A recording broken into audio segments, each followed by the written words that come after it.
As many of you know, I just got out of jail, and now it's time to set the record straight. They've used those laws to chase blank checks of attorney's fees, weaponizing the process itself.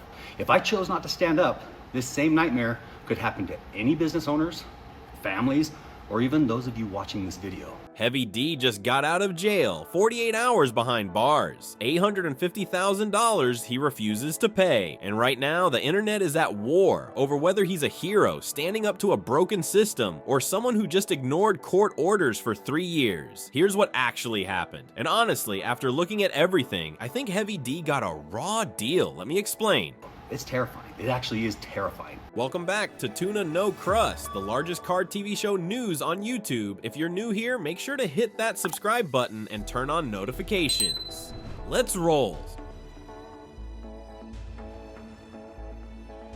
October 7th, 2025, 7:33 a.m. U.S. Marshals knocked on Dave Heavy D Sparks' door. By 8 o'clock, he was in handcuffs. By 8:30, the Diesel Brothers star was sitting in Salt Lake City jail.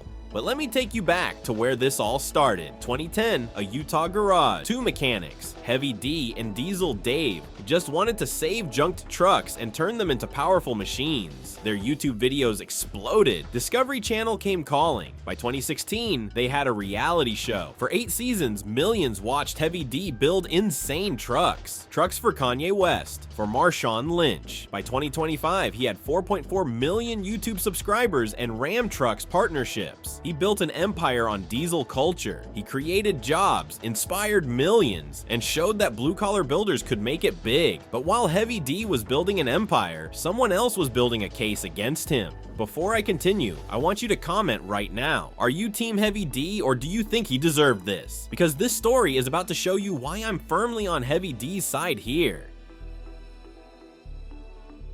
Here's where it gets sketchy. In 2017, Utah Physicians for a Healthy Environment didn't just file a lawsuit, they went shopping. Think about that for a second. They walked into Heavy D's shop, bought a modified diesel truck with the specific intention of testing it and using it as evidence against him. That's not environmental activism, that's entrapment. That's setting up a business owner. They took the truck to an emissions lab. The results showed 21 times more particulate pollution than stock. Greenhouse gases 36 times over the legal limit. And here's the number that should make your blood boil. They sued for $114 million. Let me say that again, $114 million for roughly 20 trucks. That's $5 million per truck. Does that sound like environmental protection to you? Or does that sound like lawyers seeing a reality TV star with deep pockets and deciding to cash in? Because here's the thing, these were off-road trucks, limited mileage, built for shows and specific purposes. We're not talking about daily drivers polluting highways across America. We're talking about specialty vehicles. March 2020, Judge Robert Shelby ruled against Heavy D over 400 Clean Air Act violations. The final number got reduced from that insane $114 million down to $850,000 in penalties and legal fees. Still massive, still potentially business ending, and here's what gets me. Heavy D admitted he made mistakes. He went on YouTube and said, "We made some mistakes in the early days, deleting trucks and smoky trucks, stuff that I'm not proud of." The man owned it. He acknowledged those early mistakes. He'd already stopped doing that stuff, but apparently that wasn't enough. They wanted their money and they wanted to make an example out of him. So Heavy D made a choice. He didn't pay, not a dollar, for 3 years. And you know what? I get it. When you feel like you're being extorted by lawyers, hiding behind environmental laws, when the punishment doesn't fit the crime, when you've already changed your ways but they still want to destroy you financially, I understand refusing to play along. Drop a comment. If you thought a fine was nothing but a shakedown, would you pay it or would you fight?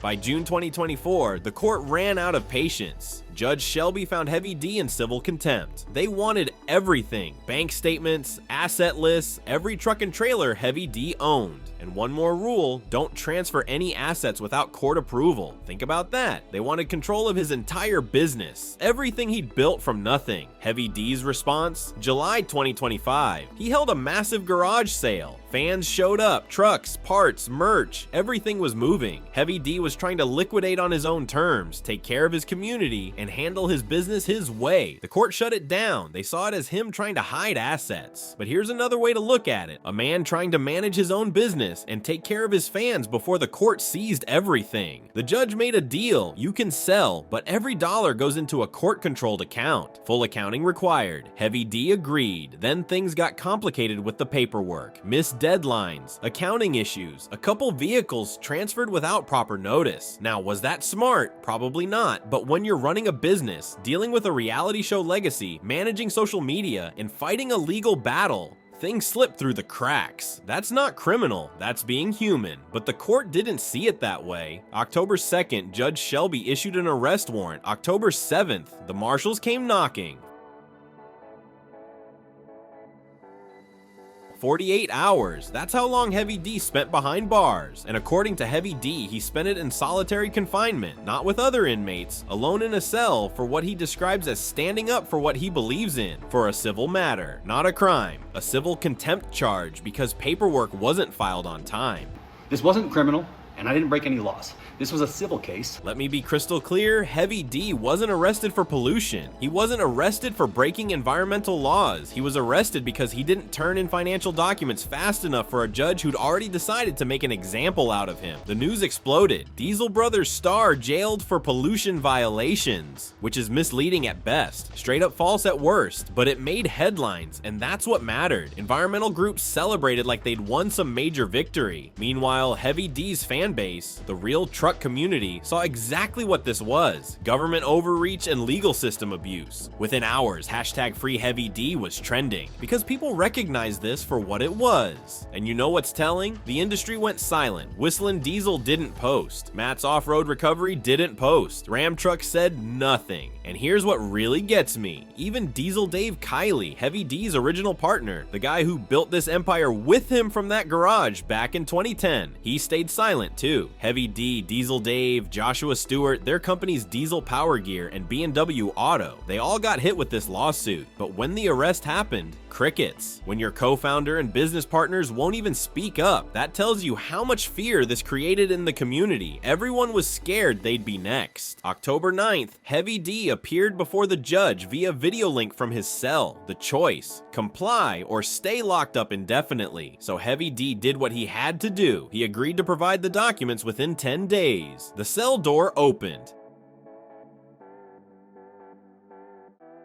Heavy D fights back October 11th. Heavy D grabbed his phone and addressed his audience. As many of you know, I just got out of jail, and now it's time to set the record straight.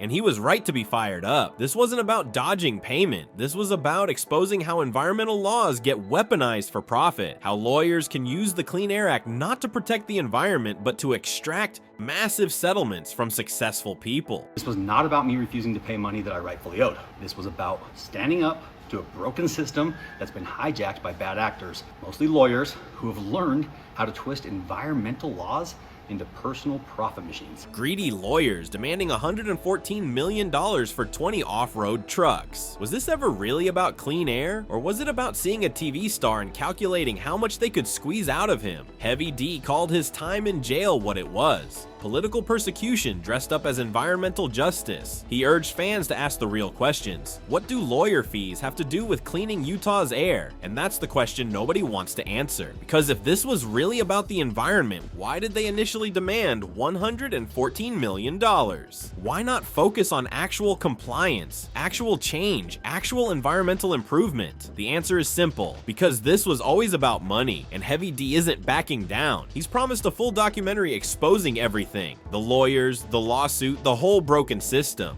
So listen, tomorrow I'll be releasing a full-length video on my YouTube channel with much deeper details, documents, screenshots, and essentially all the receipts necessary to back up what I'm telling you right now. When that drops, we'll be covering it here, because this story isn't over.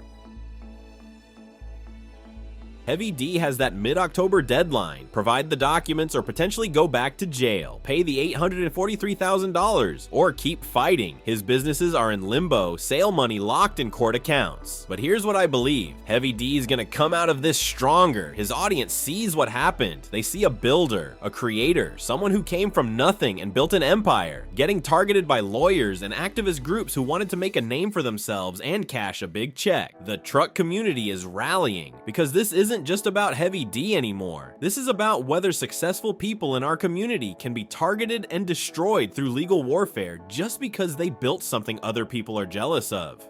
Within the broader truck world, yeah, other influencers are watching, some are scared, but others are realizing we need to stand together against this kind of abuse of the legal system. Heavy D said something important. This isn't a story about avoiding payment. This is a story about refusing to be exploited and exposing a system that's been abused for far too long. And he's right. This isn't a story about avoiding payment, it's about refusing to be exploited and exposing a system that's been abused for far too long. Was it smart to ignore court orders? Probably not tactically, but was it understandable given how he was being treated? Absolutely. Here's my take. Heavy D made some mistakes in the early days with those trucks. He's owned that. He's not proud of it. He's moved on and changed how he does business. But that wasn't enough for these lawyers and activist groups. They smelled blood in the water. They saw a successful TV personality and went after him with everything they had. $114 million for 20 trucks? That's not justice. That's a shakedown. And when Heavy D refused to just roll over and write a check, they used the full weight of the legal system to put him in jail. Listen guys, I'm an imperfect man, but I'm not a criminal, and I should have never had my freedom stolen from me. This whole situation should concern everyone in the truck community, everyone who builds things, everyone who's self-made, because if they can do this to Heavy D, they can do it to anyone. I genuinely hope Heavy D fights this and wins. The truck community needs builders like him. We need people who aren't afraid to stand up to legal bullies hiding behind environmental laws. I'm vindicated, but I am nowhere near done. This is just the beginning of this fight, and we're gonna win. So let's do it together. Do you think Heavy D is standing up to a corrupt system, or do you think he should have just paid and moved on? Let's talk about it in the comments. And if you're Team Heavy D, make sure you let people know. If you made it this far, hit that subscribe button. We're covering the stories that matter to the truck community. I'll catch you in the next one.